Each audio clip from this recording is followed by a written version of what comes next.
मी 6व्या वर्गाचा विद्यार्थी आहे. माझ्या शाळेचे नाव सरस्वती विद्या मंदिर मराठी माध्यम उच्च प्राथमिक शाळा आहे.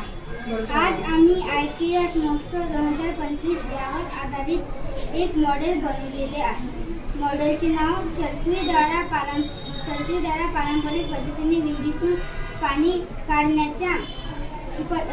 काढण्याचे हे आहे. झपाट्याने होणारे शहरीकरण, विविध सुधारणा, सहज उपलब्ध होणारे साधने, त्यामुळे पारंपरिक पद्धती नाहीशा झालेल्या आहेत. त्या दृष्टीने आम्ही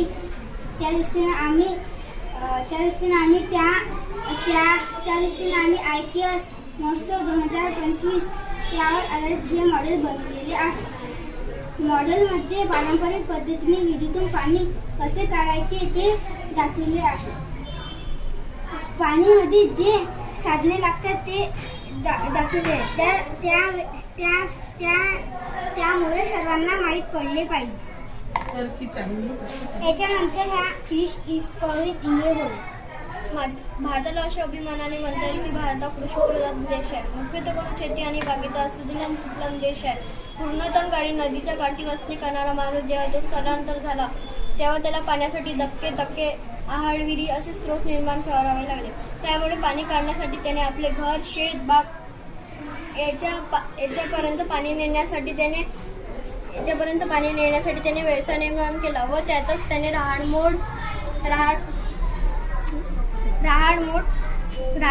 तयार केली. प्रथम त्याने दोरीचा उपयोग करून बाटलीतून असे पाणी काढले.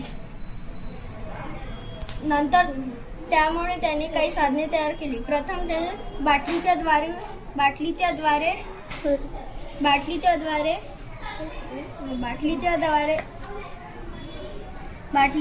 दोरीचा उपयोग करून पाणी काढले.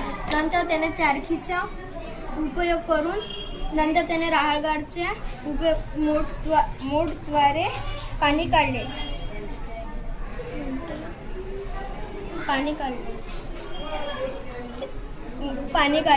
त्यामुळे शेतीला पाणी मिळाले.